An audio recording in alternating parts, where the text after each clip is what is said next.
উত্তরবঙ্গ দিয়ে যতগুলো গাড়ি ঢোকে ফেক জিএসটি ভাউচার বানিয়ে এবং জিএসটি চুরি করে কেন্দ্র তথা রাজ্য সরকারের অর্থাৎ বাংলার সাধারণ মানুষের কোটি কোটি টাকা সেখানে লুট হচ্ছে।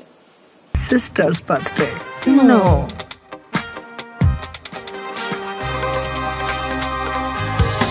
Wow, that looks fantastic. Monet passport দিও, ইশক কি নাই জুবান।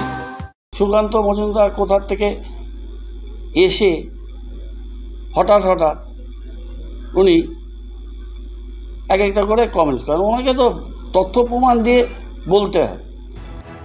শিক্ষা, খাদ্য, স্বাস্থ্যের পর এবার জিএসটি দুর্নীতি, ভুয়ো ভাউচার তৈরি করে কোটি কোটি টাকা লুট, এমনই বিস্ফোরক অভিযোগ তুললেন বিজেপির রাজ্য সভাপতি সুকান্ত মজুমদার।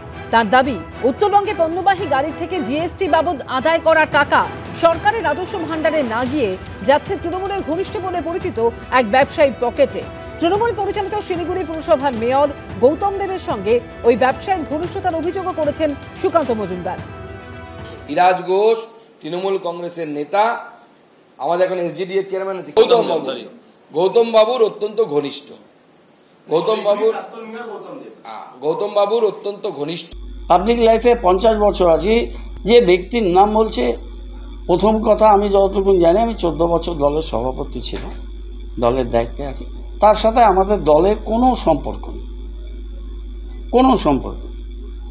আর আমার সাথে কোনো ঘনিষ্ঠতা, এটা তো খুব অদ্ভুত কথা, কোনো ব্যাপারই নেই। যে বলছে তাকে তো সেই ঘনিষ্ঠতার প্রমাণ দিতে হবে। বিভিন্ন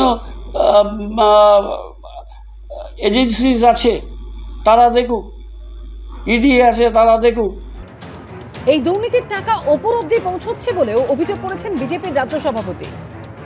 রাজ্য সরকারের জিএসটির এসটিও হয়ে এবং স্ত্রীর সহযোগিতায় পুরো এই জিএসটির কারবারটা চলছে এবং এই ট্যাক্স চুরির ভাগ কলকাতার বড় বড় নেতা অব্দি পৌঁছচ্ছে।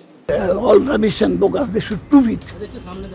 ডকুমেন্ট না দিয়ে সমস্ত কথাবার্তা কোনো খুব সিরিয়াস কথা, বড় সিরিয়াস কথা। জিএসটি বিল তৈরি, সিবিআই ইডি তো সাকসেস রেট তো 0 রেট না, কিছু একটা আমাদের একটা কেস কতদিন ধরে চলে আপনারা দেখেছেন। এবং তারপরে দেখছেন তো যাদের ধরে নিয়ে যাচ্ছে তারা সব বিল পেয়েও যাচ্ছে, প্রমাণ দিতে পারছে না বলে। ন্যাচারালি ওদের উপর কনফিডেন্স নেই, দেখা যাক না কি হয়। ভবিষ্যতে এই সংক্রান্ত আরও তথ্য পেশের হুঁশিয়ারি দিয়েছেন সুকান্ত মজুমদার।